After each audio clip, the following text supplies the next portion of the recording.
बिस्मिल्लाहिर्रहमानिर्रहीम। मैं हूं असलम जावेद और मेरे साथ हैं इस वक्त नूरी सरकार साहब।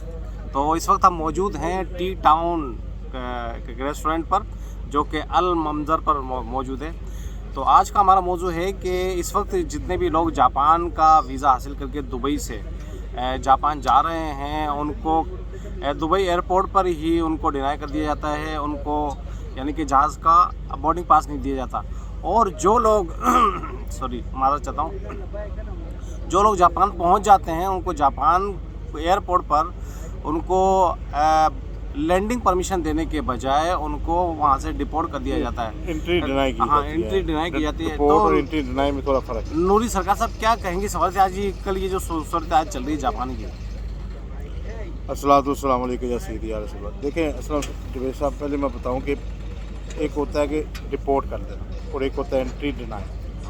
अगर ये कहा जाए कि बंदा डिपोर्ट हो गया तो वो मतलब ये उसके लिए भी शर्मिंदगी का बायस है।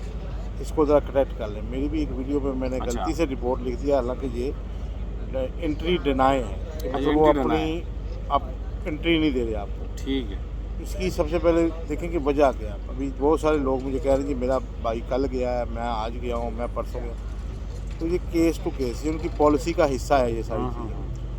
उन्होंने पूरी दुनिया को इनवाइट किया कि आए, हमारे मुल्क के दरवाजे खुले हैं आपके लिए, लेकिन हो ये रहा है विजिट के लिए। हाँ जी, विजिट के लिए। तो आप विज़िट करने के लिए जाएँ ना। तो मतलब हमारे यहाँ हर 10 में से 9 बंदे वहाँ गायब हो रहे हैं। 10 में से 9? हाँ जी, वापस ही नहीं आते, जाके वहाँ असाइलम डाल देते हैं।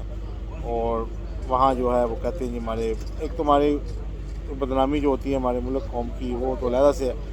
फिर उनके ऊपर यानी 90% हो गया। तो 90% अगर 100 लोग जा रहे थे, 10 लोग वापस आ रहे, 90 लोग जाके इधर असाइलम ले रहे हैं, स्लीप हो रहे हैं। ऐसे ही ना? बिल्कुल यही एक वजह है। और जो लोगों को एंट्री मैं समझता हूँ कि यहाँ से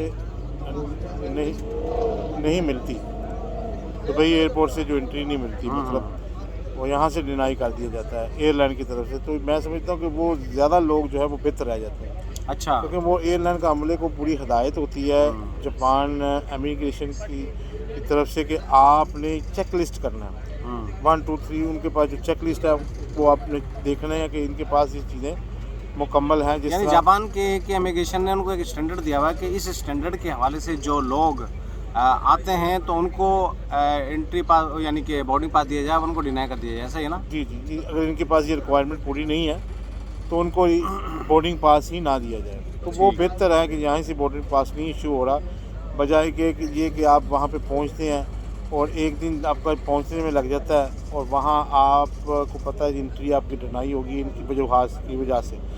और उसके बाद क्या होता है, उसके बाद फिर आपको 15-16 घंटे जो है वहाँ पे फिर कनेक्टिंग को फ़्लाइट होगी, वहाँ पे बिठाएंगे, फिर आपसे इंटरव्यू करेंगे। वहाँ भी आपका समझ लें कि 20 घंटे 15 घंटे के फिर आपको फ़्लाइट लेते हैं। अगर वो बदकिस्मती से फिर कोई कनेक्टिंग फ़्लाइट निकला दी है तो फिर वो कनेक्टिंग फ़्लाइट करके किसी और मुल्क में जाएगी, क्योंकि डायरेक्ट फ़्लाइट बहुत कम जा रही है। तो ये आपके 3 से 4 दिन जो है यहीं इसी सफ़र में गुजर जाते हैं। 70-80 घंटे जो हैं इसी सफ़र में ना आप सो पाते हैं, ना आप को चैन आता है, और आप परेशान भी रहते हैं और आपको आपकी ज़हनी हालत भी जो है डिप्रेशन में भी जाते हैं। तो मैं समझता हूँ कि बजाय आप वहाँ से डिपोर्ट होके आएँ, यहीं से आपको एंट्री नहीं मिली, यानी यहीं से आपको बोर्डिंग पास नहीं इशू हुआ। अच्छा, दो क्लाइंट तो आपके भी ऐसे हैं कि एक जो आपके गए थे, क्लाइंट नहीं है मेरे, मतलब जानने वाले दोस्त है जिनका वीज़ा आपके रेफरेंस से लगा था। हाँ जी, मैंने उनको गाइड किया था तो उनका वीज़ा लग गए थे।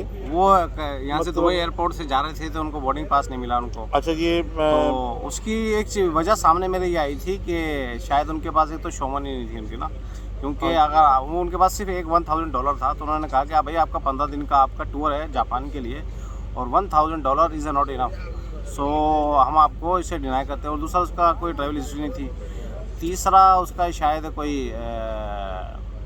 उसका क्या कहते हैं, और उसका स्टिकर वीज़े का भी स्टिकर वीज़ा। अच्छा, ये आपको मैं बात बता दूँ, जो दुनिया है ना वो चेंज हो रही है। पूरी दुनिया आप देखें कि अनकरीब जो शेंगन है वो स्टिकर वीज़ा कोई नहीं होगा, ये सारा कुछ जो है ये ई वीज़ा पे आएगा और इसके बाद ई वीज़ा पे बारकोड पे जाएगा सारा कुछ। तो जापान ने पहल की है इस काम में। जापान, आप क्या समझते हैं कि जापान एक समझदार कौम है, उनका सिस्टम बड़ा स्ट्रॉन्ग है। अगर उन्होंने ये बना दिया तो आप देख लीजिएगा करीब सारे लोग इनको फॉलो करेंगे, सारी दुनिया। इवन कि जापान तो दुबई भी कहाँ स्टिकर लगाता है, दुबई का भी अगर जो एम्प्लॉयमेंट है दुबई ने ये भी बात स्टिकर खत्म लगाना हो खत्म चुकी कर है दिया ना, है। तो मतलब ये स्टिकर लगाना सारी चीज़ और पेपरलेस वगैरह हो गई वगैरह हर चीज़ पेपरलेस हो चुकी है। हम्म, तो स्टिकर का कॉन्सेप्ट अपने जेहन से निकालें, बारकोड पे सारा कुछ हो रहा है।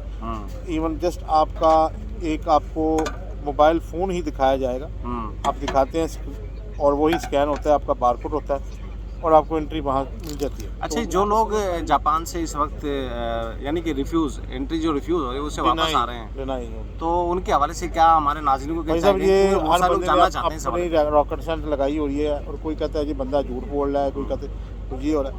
तो यार अल्लाह ना करे अगर किसी जान सुनने वाले के साथ ये मंजर पेश हो तो ये बड़ा ही एक तकलीफ दे अमल है। बिल्कुल तो सही ये बात। जो भी है हम तो यार इसलिए कर रहे हैं कि किसी का भला हो जाए। कोई मेरी वीडियो अगर देख रहे, अच्छा अभी तरीका क्या है?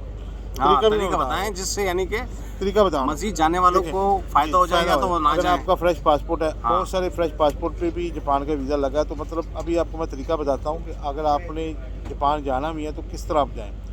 देखिए मैंने आपको बताया था कि आपकी जो फ्री कंट्रीज़ हैं, मतलब वीज़ा ऑन अराइवल अज़रबैजान आ गया, ठीक है जी। ट्रैवल हिस्ट्री होनी जी, चाहिए, जी।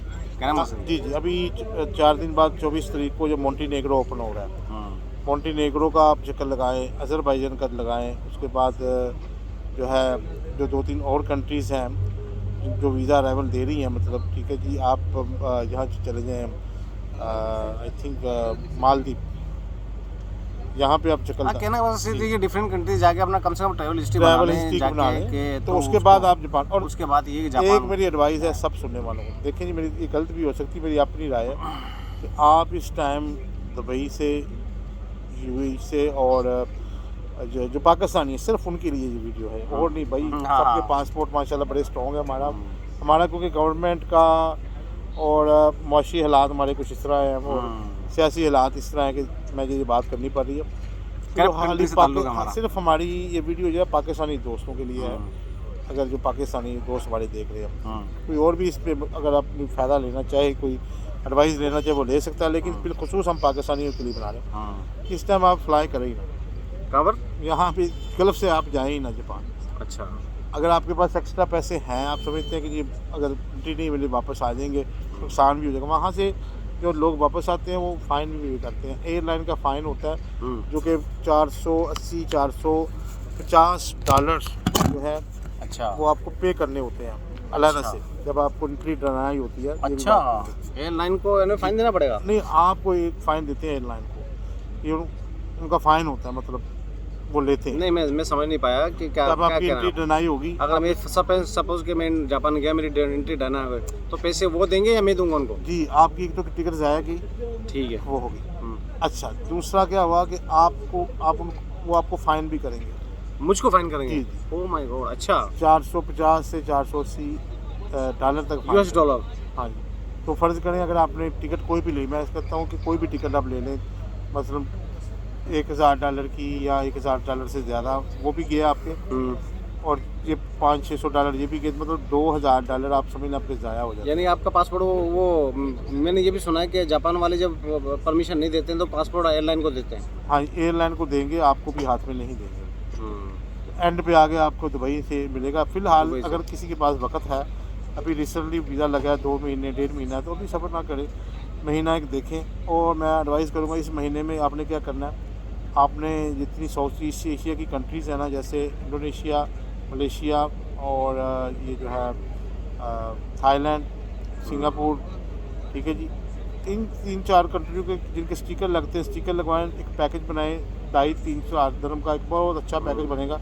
और एंड वाला आपका टूर होना चाहिए इंडोनेशिया का। यहाँ से आप थाईलैंड जाएँ, थाईलैंड से आप जा रहे हैं, मतलब वियतनाम का अगर चक्कर लगा ठीक है, नहीं तो थाईलैंड से आप वहाँ चले जाएँ, मलेशिया चले जाएँ, मलेशिया से आप यार वो तो सारी पूरी बात सुनिए, खुद बनाते नहीं रहेंगे। वो अपनी पूरी बात ये सुनिए, ट्रैवल हिस्ट्री के ऊपर नहीं, जापान के हवाले से पूरी तो बात हमारे लोग। मैं बता रहा हूँ कि हाँ। इनकी कैसे होगी। आप मलेशिया से आप इंडोनेशिया चले जाएँ, इंडोनेशिया से 500-600 dirham की टिकट पड़ रही है, आप सीधा टिकट ले वो जापान की, वो है आपका चांस।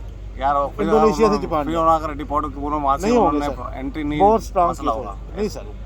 बहरहाल मैं आपकी बात से मुत्तफिक नहीं हूँ। ये आपकी ट्रैवल हिस्ट्री ऑलरेडी बन चुकी होगी, इतनी आपको वो रिपोर्ट नहीं मतलब करेंगे। आपका कहने का मकसद ये है कि जिसकी थोड़ी बहुत ट्रैवल हिस्ट्री है उनका चांस ज़्यादा। और शो मनी होनी चाहिए, कम से कम $3,000 होने चाहिए आपके पास, और कोशिश करेंगे जापान का पेड अगर होटल आपके पास बुकिंग, वीज़े हैं, एक एक पेपर वो चेक कर रहे हैं इस पे। वो होटल में कॉल करेंगे, ये पेड बुकिंग है। पेड बुकिंग होनी चाहिए, ठीक है। जो आपने ये नहीं करना कि आपका प्लान 7 दिन का, आपने 2 दिन की पेड बुकिंग की है, बाकी नहीं कहना कि हमने बाद में करना है, ये ड्रामे नहीं करेंगे। और जापानी आपको बता दूं, आप क्या समझते हैं, मजाक है जापानी, वो कहेंगे ना यस तो मतलब यस है। उन्होंने एक दफ़ा कर दिया नो तो उनका मतलब नो, बारगेनिंग नहीं हो सकती उनके पास। अच्छा। ये नहीं, तल्ले जिसको हम कहते हैं अपनी ज़बान में तल्ले मिलते हैं, वो चीज़ नहीं हाँ, सर मानते। जी ये दे दें प्लीज, सच्ची बात बता रहा हूं, सच्ची बात। जी वो जी सही बात। वो स्ट्रेट फॉरवर्ड, यस का मतलब यस, नो का मतलब नो, खलास। चलें जी, आज की हमारी वीडियो नूरी सरकार साहब से एक और बता दें, एक जो मेरे दोस्त ने मुझसे रब्ता किया, वो कहता है जी मेरा भी करीब मुझे एंट्री डिनाई थी, सिर्फ उनकी बचत इसलिए हो रही है, इतना टफ इंटरव्यू था, कहते हैं अल्लाह ने बचा रही है, मतलब